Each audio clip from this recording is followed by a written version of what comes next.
Timothy Burns, Tim to his friends, looked at his cell phone after leaving a message from Candace, or Candy, as she liked to be called, his wife of 5 years. He had just landed a service contract with a large company in California that had offices nationwide. He knew his boss, Jake Hudson, would be extremely pleased as the new contract meant a huge expansion in his IT firm. The new contract also meant a huge increase in his salary as well. Maybe now, he thought, he and Candy could finally start their family as they had planned. But he had concerns that began niggling in the back of his mind ever since he and his wife attended a camping trip with Jake a little more than a week ago. There was something a bit different about her when they returned from the trip. It seemed that her mind was on something else most of the time, and she had started getting just a bit snippy with him. But there was more. He noticed something else when they got home and had thrown their clothes in the hamper. A pair of her panties had something in the gusset. He picked them up and noticed that whatever it was had already hardened and had a very distinctive odor. Then it hit him, and he felt as if his whole world had collapsed. He had no idea whose fluid was in her panties, though, but he swore to find out the truth. He knew he had a trip coming up to the West Coast, so he visited an attorney to find out what options he had. If Candy was cheating, he thought, that would be the end of their marriage. "Are you sure that your wife is cheating?" Ruby Hawkins asked. Ruby was an attorney who specialized in family law and divorce, and was recommended to him by a friend who had just divorced his wife for cheating. "Not 100%, he said. "But I need to know, and if she is, I want a divorce." "Well," Ruby said, "most divorces in this state are no fault. You can file on the grounds of adultery, but you'll need to have ironclad proof." "You mean, like photos or a video?" Tim asked. "Yes," Ruby said. "If you like, I can have an investigator keep tabs on her and find out for certain." "Yes, please," Tim said. "What can I expect in a divorce?" "Well, since she makes about as much as you do with her teaching job, there's a chance we can keep you from having to pay her any alimony," Ruby said. "You don't have any real estate, and you don't have any children, so basically, everything will be split 50 to 50. You keep your retirement, and she keep hers. Basically, it's an even split of the assets. If she is cheating on you, we'll use that as the grounds and use whatever evidence we have to ensure a good outcome. I'll start putting the paperwork together, and we'll go when we have the evidence." "Okay," Tim said. "Go ahead and do it. I'll be out of town for about 3 days, so I imagine that's when she'll probably do it." She called in her investigator, Marvin Johnson, and he suggested Tim place a tracking app on her phone. He also gave Tim a device to record phone calls on his landline and an audio recorder he would stash in her purse. Tim hated doing this, but he had to know the truth. There were other clues as well. Ever since the camping trip, Jake seemed even more arrogant and condescending than before. It was almost as if he knew something Tim didn't. He managed to get through the week, and Candy drove him to the airport, giving him a kiss as he left. "I'll call you tonight after dinner," he said. "Okay, dear," she told him. "Have a safe flight." The first night he was gone, he called Candy as promised and was a bit shocked when she told him she would be working as a waitress for a party Jake was holding at his house that evening. According to Candy, one of the original waitresses had gotten sick, and Jake asked if she would fill in. He wasn't aware that Jake had anything planned, as he hadn't mentioned anything. "He promised to pay me $150 for the evening," Candy said. "I could use the extra money since I don't start back to work for a couple weeks." He knew that classes were starting back up soon, and she really could use the extra money. But something seemed a bit off about this. "Really?" Tim asked. "Okay, go ahead, but be careful and tell me about it tomorrow, okay?" "Okay," she said. "You know I love you, right?" "Yeah," he said. "And I love you too. Good night." He ended the call, but a knot was starting to form in his gut. He called the investigator. "I just wanted to let you know that Candy's been asked to work as a waitress for a party at Jake Hudson's house," Tim said. "Okay," Marvin said. "We've got it. I'll forward whatever we find out to you." "Thanks," Tim said, ending the call. The next day, he called Candy's cell, but got no answer. He also called the house phone, but only got the answering machine. Surely she didn't spend the night with Jake, he thought to himself. His hopes were dashed, however, when he got the email from Marvin that afternoon. "Candy spent the night at Hudson's house and she's still there," the email said. "And she was quite busy the night before. I've attached a couple of photos, but I want to warn you, they're pretty graphic. I'll give you my full report when you return." Tim opened the attachments and his heart sank. There was his lovely wife of 5 years, all her holes filled. One was attached to Jake, while the other two belonged to colleagues from the office, men he once considered friends. The second picture showed her sprawled on the floor. His hands began shaking as tears fell from his eyes. He couldn't believe what he had just witnessed. He tried calling her phone one more time, but it went straight to voicemail. He also tried calling the house phone, but only got the answering machine. He left no message and went to the bar in the hotel to drown his sorrows. The next morning, he checked the tracker and found that Candy's phone was still at Jake's house, which meant she was probably still there. Marvin verified that assumption with an email that contained 2 more photos of his wife engaging in a gangbang with multiple men, including Jake, his son Mike, and others who worked at Jake's IT firm. He had once considered all these men to be trusted colleagues, but no longer. He didn't recognize the other 3 and figured they were friends of Mike's. He concluded his business with the California client and, contract in hand, checked out of the hotel and grabbed an early flight home. He grabbed a taxi at the airport and noticed that Candy's car was gone when he arrived home. Checking the tracker, he saw that her phone was still at Jake's house. He went inside, changed clothes, and called Ruby's office. He was surprised when her receptionist said she was available and could see him that afternoon. He called Candy's cell and was surprised when she answered. She seemed out of breath when she answered. "Hello?" she asked. "Hey, it's me, Tim," he said. "Where are you?" "I'm at home, just catching up on a few things before classes start," she said. He was shocked that she would lie so blatantly to him. "I see," he said. "Well, I'm done here in California and I'm on my way home." "Oh good," she said. "I've missed you so much. Call me when you land and I'll come pick you up at the airport." "No, don't bother," he said. "I'll grab a taxi or something. Bye." He ended the call and wondered if she noticed that he didn't tell her he loved her or would see her later. Shaking his head, he left the house and went to see Ruby. Candy looked at the phone after Tim ended the call. He always ended his calls by telling her he loved her, but he didn't this time. In fact, she noticed that he didn't sound very friendly at all. She had every intention of going home after that first night, but being sandwiched naked between Jake and his son felt so good to her that she just couldn't leave. After all, she owed this to herself, she thought. It would all end when classes started back up, she thought. And Tim would never know. So, she spent the next day and the next night with Jake and his son, Mike. Jake went to work that second day for a couple hours, but Mike kept her busy and even arranged for several of his friends to come by later for a gangbang. When Jake came back home, she was riding Mike on Jake's bed. Jake came over to join the action. After they finished, Jake sat down and looked at her. "So maybe I should send your husband out more often," he said with a wicked smile. "You do know I have classes starting back up soon," she said. "So, I won't be available during the week. I don't dare do anything like this while he's still home." "Why not?" Jake asked. "Maybe he'd get off on seeing you get drilled by some real men for a change." Jake and Mike both laughed at that. "Well, I have to admit, I have gotten hooked on you," she said. "But I still love Tim, and I don't want to hurt him." "Well, maybe I can make sure that he gets sent out over the weekend," Jake said. "That way you can come over and play house with us." "That sounds like fun," she said. "But he's going to find out at some point. Tim's not stupid, you know."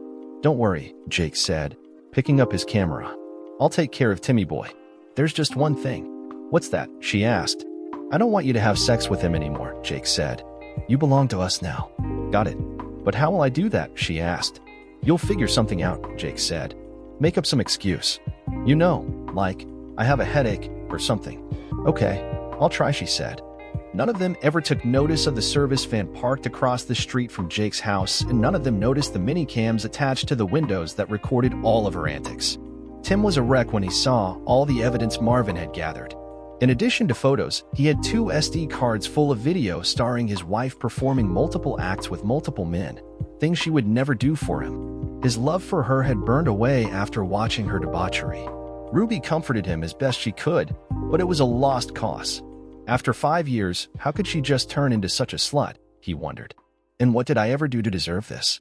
And what about Jake? He had considered the somewhat older man to be a friend. Now, he knew better. "I'll go ahead and draw up the papers for divorce, citing adultery," Ruby said. "If you want, I can also file for alienation of affection against Jake and the men you work with. Those lawsuits usually don't go very far, but I think we can get a good settlement." "Do what you have to do," Tim said. "Just don't do anything stupid," Ruby said. "I don't want to have to bail you out of jail." Tim shook his head. "Don't worry," he said. "I won't. When can you have the papers ready?" "I can have everything ready to go in just a couple days," she said. "In the meantime, try to act normal around your wife." "I'm not that good of an actor," Tim told her.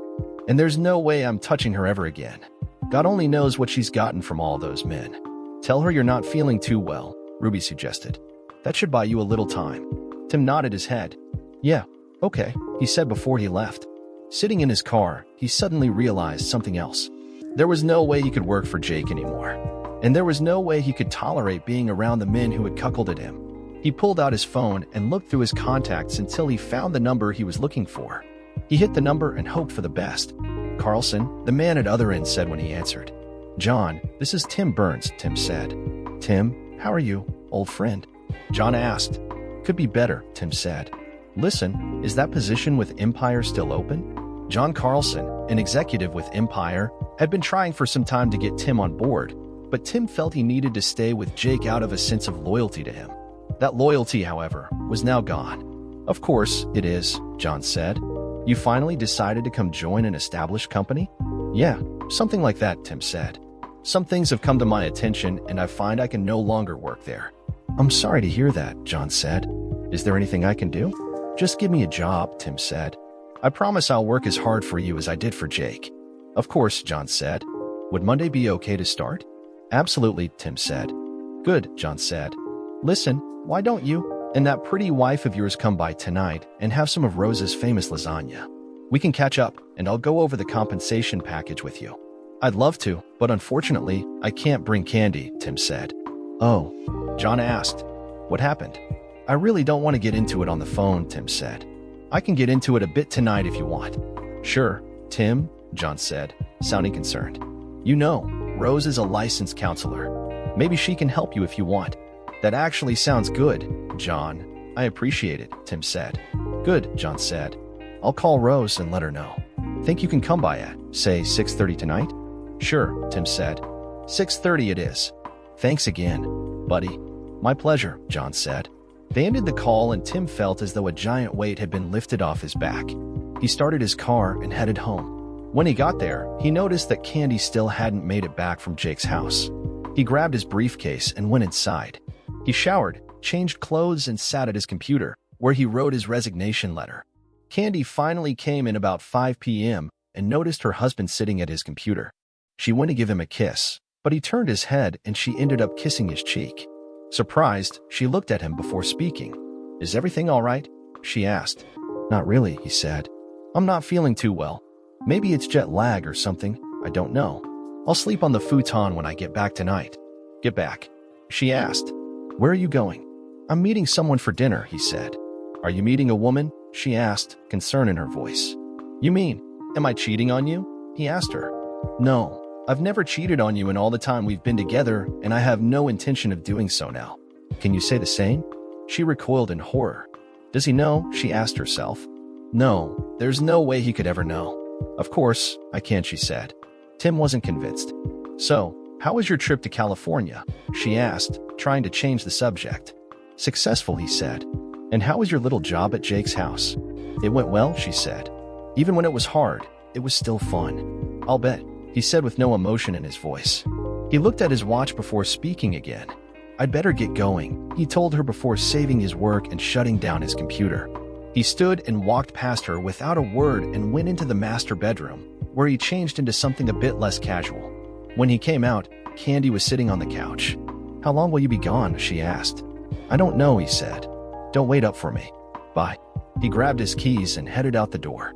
She couldn't help but notice that he didn't kiss her and tell her he loved her. He always did that when he left the house.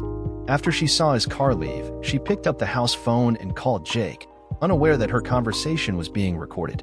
Jake, I think he knows something, she said. What makes you think that? Jake asked. He wouldn't touch me at all, she said. He usually always gives me a kiss and tells me he loves me, but he didn't. He seemed so cold. And he just left, saying he had a dinner appointment. Oh, Jake asked. Did he say with whom? No, he didn't, she said. Jake, what if he knows? What if he's planning to leave me? So, what if he does? Jake sneered. You can always come stay with us. And don't worry about Timmy boy. I'll keep him running around so much he'll hardly ever be home. But I don't want to lose him, Candy cried. I love him. Jake laughed out loud. Yeah, you showed us all how much you love him these past 2 days or so, didn't you? Jake asked. That's not funny, Jake, she said. I know what I did with you guys, and yeah, I enjoyed it, but I still love him. I don't want to lose him." "Yeah, right," Jake said. "Look, let him get it out of his system. After a while, he'll come on board. And if he doesn't, well, we can do something about that as well." "You're not going to hurt him, are you?" she asked. "Not in so many words," Jake said. "We'll just have to show him the way things are going to be from now on. And you're going to help make it happen." "What?" Candy asked, shocked. "That's right," Jake said. "When the time comes, you're going to help us explain things to him. Remember who you belong to now. I'm sure you wouldn't want the school board to see those videos we have of you." "You wouldn't dare," Candy said. "Oh, yes, but I would," Jake said. "I've got videos of you at the camping trip and lots of videos of you in some very compromising positions. You literally belong to me. So, it's up to you to keep Timmy Boy in line." Feeling trapped, Candy gave in. "Okay, Jake," she said, "but don't hurt him." Jake sneered over the phone. Yeah, whatever," he said, ending the call. Tim pulled up to the large two-story home where John and Rose Carlson lived. He got out of his car, grabbing the bottle of wine he picked up on the way over. John answered the door when he rang the bell and graciously accepted the wine. "Come on in, Tim," he said with a smile. "And thanks. It'll get put to good use tonight." John led Tim into the dining room, where Rose was waiting with her lasagna. "Tim, please meet my wife, Rose," John said. "Rose, this is Tim Burns, our new account representative." Tim shook Rose's hand as John opened the bottle of wine. "Good to meet you, Tim," Rose said with a smile. "A pleasure to meet you as well, Mrs. Carlson," Tim said. "Please, call me Rose," she said. "Mrs. Carlson sounds so formal." They took their seat at the table and Rose dished out a helping of lasagna as John poured the wine. Tim had never tasted lasagna this good and offered his thanks. "This is the best lasagna I've ever eaten," he said. "I'm glad you like it," Rose said. "It's one of my specialties." "So, Tim, I don't mean to pry, but I'm curious why you decided to leave Jake so fast," John said. "Did something happen?" Tim nodded his head before he began. "Yeah, something happened all right," Tim said. "Please, Tim, tell us about it," Rose said. Tim gathered his thoughts for a moment before giving them the story. "Damn," John said. "That's cold. I feel for you, really. I had something similar happen to me, but the circumstances were quite different. So what are you going to do now besides change jobs?" "I've seen an attorney and I'm filing for divorce," Tim said. "My lawyer says it'll pretty much be an even split." "What about counseling?" Rose asked. "Have you considered that?" "It's too far gone," Tim said. "I don't know what got into Candy. It's like she just flipped a switch and became a slut all of a sudden. I never knew she had it in her to be like this." "How are you handling all of this?" Rose asked. "Not too well," Tim said. "My lawyer says I should try to act normal around Candy, but I'm finding it very hard to do that. Right now, I can't even stand to look at her." "Maybe you should consider counseling," she said. "I may do that," Tim said. "Trust me, Rose is the best in the business," John said. "I think she can help you get through this if you want. Besides, it's covered in your benefit package." "That's certainly a plus," Tim said, laughing. "I'm serious," John said. "Rose was a godsend when I needed her. I know she can help you as well." He turned to Rose. "Do you think you can fit him in your schedule?" "Of course," she said. "I think an hour a week should work." "What about it, Tim?" Tim thought about the offer before answering. "Okay, I'll do it," he said. John smiled and patted Tim on the shoulder. "Good man," he said. "I'll make sure you get the time you need for counseling. Work it out with Rose and let me know what you come up with." "I will, thanks," Tim said. "And now, if you don't mind, dear, Tim and I will retreat to my office so we can discuss his new job," John said. "I don't mind at all," she said with a smile. "And I'm looking forward to working with you as well, Tim." "Thank you," Tim said as he stood with John. They retreated to John's home office where he poured them each a sniffer of brandy. They spent the next 2 hours discussing his new job. By the time they were done, Tim felt as if he was taking control of his life again. Tim shook John's hand and headed back home. It was about 10 p.m. when Tim pulled into his driveway.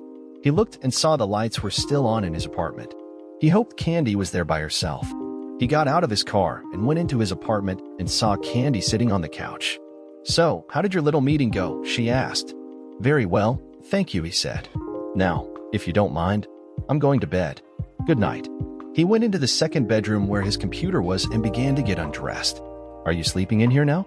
Candy asked from the door. "Yes," Tim said. "I'm still not feeling too good, so I'll sleep on the futon. Is that a problem?" No, I guess not," she said. It's just that you've been gone for 3 days and I was hoping we could, play around a little bit. I'm not up to it tonight, Tim said. In reality, the thought of touching her right now made him squeamish. Okay, she said quietly. Maybe tomorrow? I don't know, he said. We'll see. She nodded her head and turned away. She couldn't help but wonder what, if anything, he knew about her activities lately. The next day, he got up before Candy, grabbed his resignation letter, and poured a cup of coffee. He saw Candy's purse on the kitchen counter and grabbed the audio recorder, then downloaded the audio from the previous day's phone call. He left the apartment without saying goodbye or telling Candy that he loved her. She heard the door close when he left and lay in bed, tears falling down her cheeks. When he got to the office, he barely spoke to anyone. He said hello to his secretary, then went into his office and closed the door. He was packing his things when Jake came into his office. What's this? Jake asked. Tim reached into his briefcase and pulled out 2 envelopes. One is the signed contract from California, he said, and the other is my resignation, effective immediately. I believe you owe me a bonus for getting the California account, and you owe me my final pay, with the balance of my vacation time. Resignation? Jake asked, shocked. What the EFF? Why are you leaving? I need you. Seriously? Tim asked. You honestly don't know why? You think I'm stupid or something? I'm not, Frankly, some things have come to my attention and I've decided that I can no longer work here. I've accepted a position with another firm. I'll be out of your hair in just a few minutes. Then I'm going to HR. Wait, Tim, can't we talk about this? Jake asked. Tim shook his head. There's nothing to talk about, Jake, Tim said. I'm done. Finished. I considered you my friend, but you stabbed me in the back and destroyed my marriage. You can find someone else to cuckold. So that's what this is all about, Jake said. Well, just so you know, your wife was more than willing to have sex with me. We don't need to let something like that ruin your career. Just go with the flow for a while. Let Candy sow a few wild oats for a while. When she's done, she'll be all yours again. God, you are a slimy piece of shit, aren't you? Tim asked. You honestly think I'd go along with something like that? How long have you been screwing her, by the way? Well, the first time was at the campout, Jake said. On the second day while you and the others were out skiing. And you should know she came on to me that day, right there in your tent. She even told me I'm bigger than you. Then she begged me to drill her, right there. And that's about the time you suddenly had me leave to take care of something at the office, isn't it? Tim asked. You wanted me out of the way so you could do my wife. Jake smirked as he nodded his head. Yeah, so what? He asked. Tim wasn't finished. And that whole thing about hiring her to be a waitress at your party was just another excuse to get her into bed, wasn't it? Tim asked. Yeah, it was. So what? Jake asked. Tim pulled out his phone and stopped the audio recording he started when Jake walked in the office. Thank you for your admission, Tim said. Now, if you don't mind, I'm done packing. I'll go to HR and I'll be out of your hair. Wait, Jake said. You can't use that recording. We'll see, Tim said. I'm out of here. Goodbye, Jake. Rotten hell? Okay. You forgot something, Jake said, picking up a photo of Candy that Tim kept on his desk. I didn't forget, Tim said. I don't want it. You and your son want the skank so much. You can have the skank. I'm done with her. And you. Goodbye. With that, he left the office. Jake looked at Tim as he left, wondering what the hell just happened. How did Tim find out about what he and his son had done with Candy, he asked himself. What do you mean? He resigned. Candy asked when Jake called. He just handed me a signed contract and a resignation letter and left, Jake said. He knows, Candy. I don't know how he knows, but he knows. What did you tell him? She asked. The truth, Jake said. I told him about the first time on the camping trip. You idiot, she exclaimed. Well, he asked, so I told him, Jake said. He also left the picture he kept of you on his desk. Said he didn't want it. Terrific, she said, tears falling down her cheek. So, what do we do now, she asked. Not my problem, Jake said. He's your husband. You deal with it. Unless, of course, you want me to come over and make him see the error of his ways. No, she said. You've done enough. Thank you. Stay out of this. I'll deal with it. Whatever, he said. With that, he hung up. Candy looked at her phone, tears falling down her face. She didn't want a divorce, but she knew Tim wouldn't stand for her cheating. She decided she would do everything she could to hang on to him. She sat on the couch, her head in her hands, sobbing over what she had done. A few minutes later, Tim pulled into the driveway. He saw Candy's car and looked to see if Jake's car was anywhere around. Not seeing it, he grabbed his box and briefcase and went inside. He saw Candy on the couch and, saying nothing, went into his office. He closed and locked the door, then checked for any voice recordings. He found the recording and listened to the call between Candy and Jake. He forwarded it to his lawyer, then gave her a quick call. "Hello, Tim," she said. "I just got your latest email. I'm in the process of filing your paperwork now." "Good," Tim said. "When can they be served?" "If you want, I can pull some strings and have my process server deliver them late this afternoon," she said. "Will that work?" "It will, thanks," he said. After hanging up, he went to his gun safe, opened it, and pulled out his old .45 caliber semi-automatic pistol.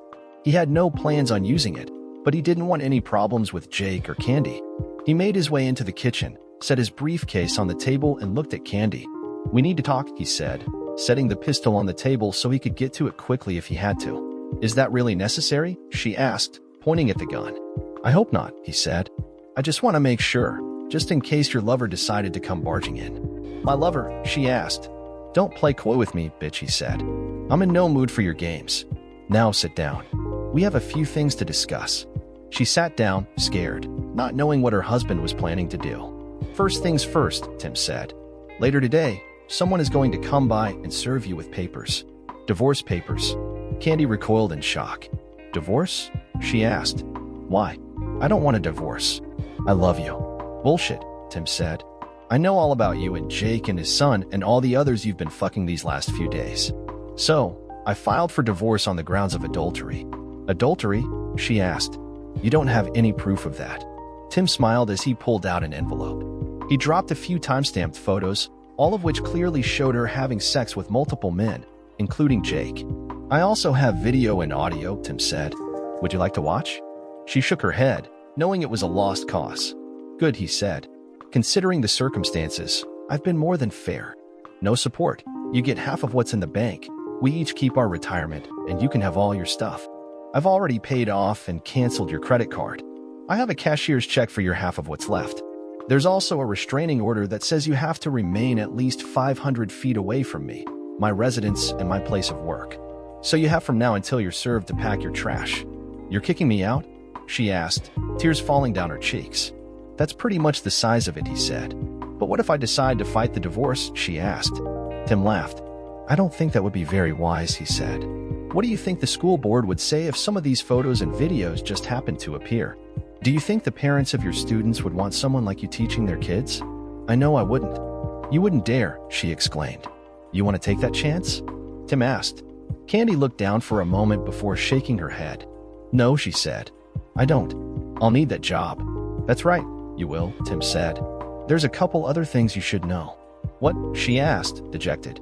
"You'll be required to surrender your rings and give up my surname," he said. "My God, you have become a heartless bastard, haven't you?" she asked, pulling her rings off.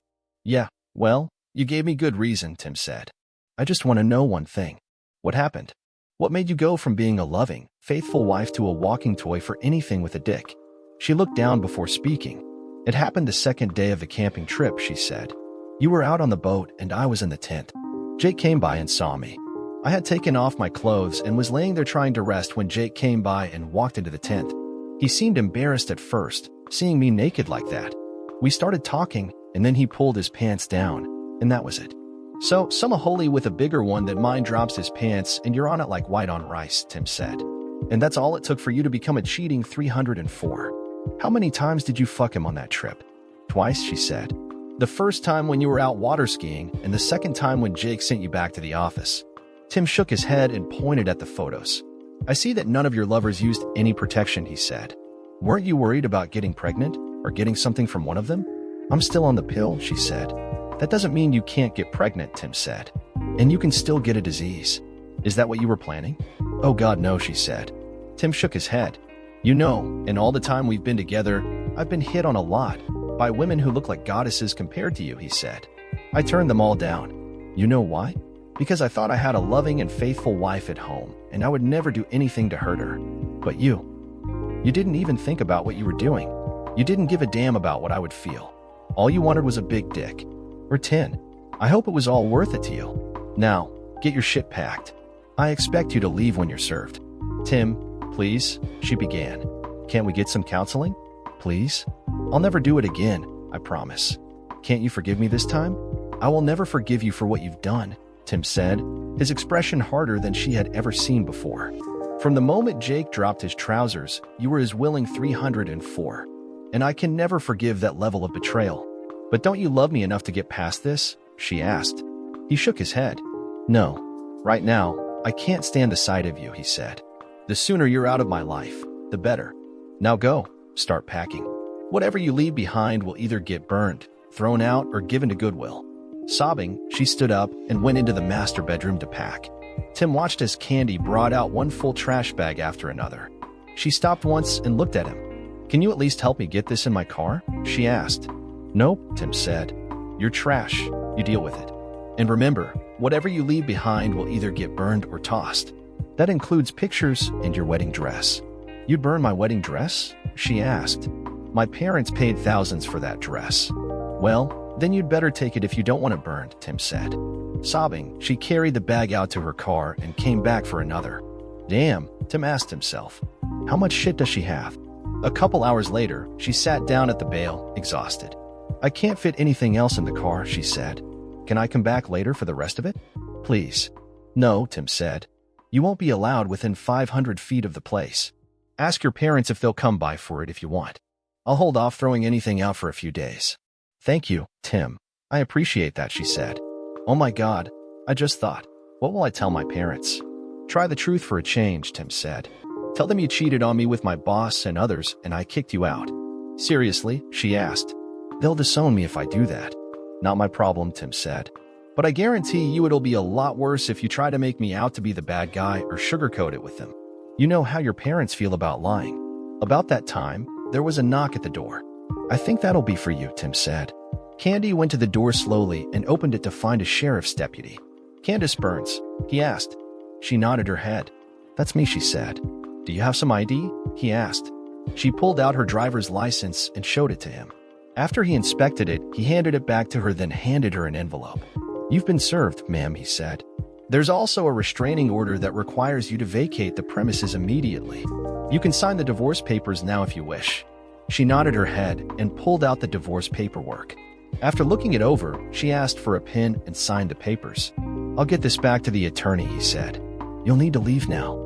If you try to come back, you'll be arrested and put in jail. Do you understand? Yes, she said, tears falling down her cheeks. She looked back at Tim. I'm so sorry, she said. Yeah, me too, Tim said. Bye. Goodbye, she said quietly as she left. The deputy looked at Tim and nodded his head before he left. The next few days were hectic for Tim. Candy never tried contacting him, but Jake called the house phone twice and left threatening messages. Goddamn it, Tim. I know you're there, he screamed. If you don't drop this lawsuit, I'm going to come and kick your fucking ass. Tim smiled, copied the voicemail and forwarded it to Ruby, who in turn notified the local sheriff's department. Candy's parents also called, wondering if they could come by to get more of her things. Yeah, sure, Tim said. Just make sure she's not with you. There's a restraining order on her. Okay, George, Candy's father said with a sigh. When he and Candy's mother, Bernice, came by, they grabbed what Candy had left behind and used the time to encourage Tim to drop the divorce. Tim, she made a mistake, Bernice said. Surely you can get past what she did and take her back. She's crazy about you. What did she tell you, Bernice? Tim asked. She said she screwed up with your boss, Bernice said. And that's it. Tim asked. Well, yeah, she said. She didn't get into any specifics and we didn't press it. Tim grabbed the envelope with the pictures and SD cards and showed the photos to Bernice and George. They were shocked when they saw the photos. I'm sorry she didn't tell you the whole truth, Tim said. As you can see, it was a lot worse than she made on. Oh my God, Bernice said. I had no idea it was this bad. I'm so sorry, Tim, she said. I don't blame you for what you did. George's face was red with rage. I'm going to have a long talk with that stupid daughter of ours, he said. Have you done anything else with these photos? He asked. Tim shook his head. Not yet, but I warned her not to fight the divorce, he said. They commiserated with him for a bit, then finished packing up the rest of her things. A half hour later, they left the apartment, giving Tim a hearty hug and wishing him well. Later that day, as Tim sat watching television, there was another knock on the door. He looked through the peephole and saw Jake, Mike, and two of Tim's former work colleagues. He went into his office and grabbed his pistol from the gun case and called 911. Holding the gun behind his back, He barely got the door open before they barged in. "We're gonna kick your fucking ass," Jake growled. Tim pulled his pistol and held it on Jake, causing them to pause. "You're not really gonna shoot us," Jake said. "You don't have the balls. You really want to put that to the test?" Tim asked. "Just so you know, I've already called 911 and police are on their way over here right now. If you're here when they get here, you're going to jail for violating the restraining order." Jake, I think he means it," one of the other two men said. Jake looked at him for a moment, then turned back to Tim. Just then, they all heard a siren nearby and saw the flashing red and blue lights. "Yeah, Jake, I mean it," Tim said. They turned to leave, but two very large uniformed police officers were at the door. Tim lowered his pistol. "Put the gun down, sir," one of the officers said. Tim obeyed, putting the pistol on the kitchen counter. "Sir, these men are violating a restraining order," Tim said. "They barged into my apartment and threatened me. I want them arrested." "Do you have a copy of the order?" the other policeman asked. Tim nodded his head. "I do, officer," Tim said. He pulled an envelope sitting on the kitchen counter and handed it to the officer, who examined the order carefully. After a few moments, he handed the order back to Tim, then turned to the four men. "Turn around, hands behind your back," the officer said. The four men glared at Tim as the officers cuffed them and read them their rights. Once they were cuffed, one of the officers turned to Tim. "Do you have a license for that firearm?" he asked. "Yes, I do," Tim said. "Would you like to see it?" He pulled out his wallet and showed the officer the license card and his NRA firearms training card. The officer nodded his head after examining the cards. "All right," he said. "You be careful with that thing. You hear me?" "I hear you, officer," Tim said. "Thanks." The next 3 months were a blur for Tim. He enjoyed working at Empire, much more than he ever did working for Jake. His weekly counseling with Rose also helped him deal with his trust and anger issues. At the same time, he joined a gym and worked out 3 days a week. In addition, he began taking classes in martial arts, more for the mental discipline than anything else. On top of that, he took a course in diet and exercise that Rose recommended to him. The divorce went through the system with ease, especially since Candy didn't contest it. The alienation of affection lawsuits, however, were somewhat different. Ruby had warned that they might end up dismissed, and 2 of them were. The case against Jake, however, surprised both Tim and Ruby. After listening to testimony, reviewing the evidence Ruby put forward, and reviewing Jake's financial disclosures, the judge summarily found in Tim's favor and ordered Jake to pay $1 million in restitution. He had no kind words for Jake at the end of the trial. "Mr. Hudson, your behavior in this matter is beyond reprehensible," the judge said. "Not only did you take advantage of a man who considered you a friend, you abused your position as his employer in order to deliberately destroy his marriage and his family. I also noticed that you defied the restraining order against you on more than one occasion. Therefore, I find in favor of the plaintiff and order you to pay restitution in the amount of $1 million. Your Honor, this is highly irregular," Jake's lawyer said, standing up.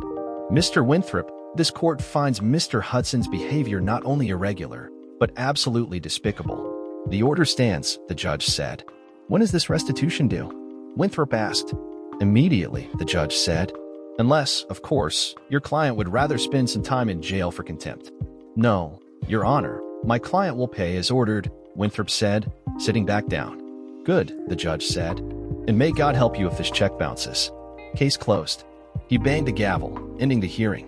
Jake wrote a check and passed it to his attorney, who handed it to the bailiff. After the judge made note of the check, the bailiff handed it to Ruby, who, in turn, gave it to Tim. To Tim's surprise, the check actually cleared the bank, and he paid Ruby her share of the judgment. While working at Empire, Tim was contacted by several of Jake's clients. It seemed that word of the lawsuit had gotten around, and a number of businesses were leery of doing any further business with someone who deliberately set out to ruin another man's marriage. In their view, a man who would deliberately destroy a friend's marriage simply couldn't be trusted. At the rate things were going, Tim figured that Jake would be out of business within a year. Throughout this time, Tim refused to date, even though he had been approached by several very nice women in the company. In his mind, he would be a married man until he got his final decree. Once that happened, then he would be free to pursue a relationship, but not before. When the final decree finally arrived, he went out to celebrate with some friends from work. Part of that celebration included a lap dance from a very well-endowed stripper. A couple months after he got the final decree, he received a phone call from Candy's mother. "Tim, this is Bernice. Do you have a few minutes?" she asked. "Sure, Bernice," he said. What's going on? It's Candy, she said. She's HIV positive. She just got the test results. I'm sorry to hear that, Bernice, Tim said. But to be honest with you, I'm not surprised. Besides, we're officially divorced now, so there's nothing I can do. She's not on my insurance and I'm not responsible for her. I know, Bernice said. I was just hoping that maybe you can see it in your heart to talk to her for a little bit. Well, I guess I can, but I don't know what good it'll do, he said. Please, just come over and talk to her for a few minutes, Bernice begged. Tim thought for a minute before responding. All right, he said. I'll come over for a few minutes. Thank you so much, Bernice said. Tim drove to Bernice and George's house and was shocked to see how thin and frail Candy looked. She started coming toward him, but he waved her off. Saddened, she sat down and invited him to sit on the couch. You're looking good, Tim, she said. Better than I remember. How are things going with you? Good, Candy, he said. New job, new friends, a new outlook on life. How are you doing? Not well at all, she said. You know that I'm HIV positive. That's what your mother said, he told her. I'm sorry to hear that, but frankly, I'm not surprised. Do you know when you got infected? I think it was one of the days I spent at Jake's, she said. I had a lot of unprotected sex with several men that day. Does Jake know? He asked. She shook her head. Not yet, she said. I'll have to tell him so he can get tested as well. I'm sure he's not going to take it well, Tim said. No, probably not, she said. Listen, Tim, I just wanted to apologize to you one last time, and I was hoping maybe you could see it in your heart to forgive me for what I did to you. I realize now my actions have destroyed a lot of lives. I could have said no at any time, but I didn't. I was stupid and greedy, and I let my hormones overrule my rational mind. And now, I'm paying the price. I had the best husband and lover a girl could ever want, and I threw it all away for a big dick. I know you hate me and you have every right to, but I don't want to go to my grave without your forgiveness. Tim considered her words carefully. This was the first time he could recall that she actually took responsibility for what she had done, and the first time that she acknowledged what her actions had done to others. Sure, he could continue hating her, but he recalled his sessions with Rose. Holding a grudge against Candy wouldn't help him move on. He nodded his head. All right, Candy, he said. I forgive you. She began crying as she sat in the chair. He thought about taking her in his arms and began to stand up, but she waved him off. Thank you so much, Tim, she said through her tears. That means more to me than you know. Listen, I want you to find a woman you can love and trust, marry her, and have children with her. I'm done. I'm finished, but you have your whole life ahead of you, and you deserve to be happy. Thank you, he said. I'll do that. And if you ever want to just talk, let me know, okay? She nodded her head as she wiped the tears from her eyes. I will, Tim, she said. Thank you for coming over and talking with me. I've missed you so much these last few months. I've missed the woman I married, Tim said calmly. How are things with Jake and Mike, by the way? She shook her head. Not good, she said. He's gotten very abusive lately. He didn't take losing to you in court very well. You probably know his business has taken quite a hit lately. I've noticed, Tim said. Has he hurt you? Physically? Not yet, but he's very abrupt, she said. Do you want me to be with you when you tell him about your diagnosis? Tim asked. No, but thanks for asking anyway, she said. This is my responsibility and I need to handle it. You know, I keep thinking that if I had just told him to leave that first day at the camping trip, we'd still be together. That's quite possible, Tim said. But I have a feeling it would have happened at some point anyway. He'd been after you for quite a while. I think you're right, she said. Listen, I'm getting really tired and I need to rest before I go back. Thank you for coming over. It really does mean more to me than you know. You're welcome, Candy, he said. And remember, call me if you just want to talk or something, okay? She nodded her head weakly. I will, she said. Goodbye, Tim, she added. Think of me every once in a while, okay? He detected a bit of finality in her last statement and wondered if she intended to commit suicide. I will, he said. Just don't do anything stupid, okay? She smiled. I won't, she said. He stood and walked to the door. Bernice came over to him before he walked out. Thank you, Tim, she said, giving him a hug. This means more to her than you know. And to me as well. You're welcome, Bernice, he said. Keep an eye on her. Okay? I will, she said. A couple weeks later, Tim was sitting on his couch, eating dinner and watching the evening news when he heard a report that caught his attention. The bodies of a local businessman, his son, and a woman believed to be the man's lover were found earlier today in what police believe was a double murder and suicide, the anchor said. Jacob Hudson, president and founder of Hudson Consulting, along with his son and a woman whose identity has yet to be released, were found dead. According to authorities, all three were the victims of gunshot wounds. Police are investigating the incident and more details will be provided as they are released. After recovering from his initial shock, Tim called Bernice. She was sobbing when she answered the phone. "Bernice, what's going on?" he asked. "We just got informed that Candy is dead," she said. "It looks like that bastard Jake shot her, then his own son and himself." "Oh my God," Tim said. "I saw a report on the news and I was hoping it wasn't her." "I'm so sorry." "It's her," Bernice said. "Did the police have any idea why it happened?" Tim asked. "They're not 100% certain," she said. "But I'm pretty sure she told Jake about her HIV and he lost it. They're doing autopsies on them now." "I'm really sorry, Bernice," Tim said. "I want you to know I never wanted this to happen." "I know, Tim," she said. "Candy made her own bed and paid the price. Still, it's hard to lose an only child like that. I'm just glad you were able to make peace with her. I like to think she's in a better place right now." "Well, let me know if there's anything I can do," he said. "Thank you, Tim," she said. Candy's memorial service took place a couple weeks later, and Tim took time off to be there for her parents. According to the autopsies, both Jake and Mike were found to be HIV positive, along with Candy. From what police were able to piece together, Candy told Jake about her diagnosis and said they should get tested. When Jake and Mike learned they were also positive, the older Hudson shot her in the head, then his son, and finally shot himself. Tim spent a few days mourning Candy's death, thinking back over the good years they had together. Then one day, out of the blue, he got a visit from Cynthia Stone, another rep who worked on his team. "Hey, cowboy," she said. "You want to join us for happy hour tonight? You look like you could use some company." Tim thought about it for just a moment. He almost turned her down, but then had second thoughts. "What the hell," he said. "I could use some good company right about now." "Sure, I'll join you." "Well, then, come on down to the Hitchin Post after work, okay?" she asked, smiling. "I'll be there," he said. "Thanks for the invite." And so, the circle of life continues, he thought as she walked away. Then he heard a familiar female voice in the back of his mind. "Go for it, big boy. She's got the hots for you," the voice said. Surprised, he looked around but saw no one. He felt a chill go up his spine for a moment. No, he thought to himself. That isn't possible. Or is it? Dear listener, if you have reached this far, please click on the subscribe button. It will be a great help.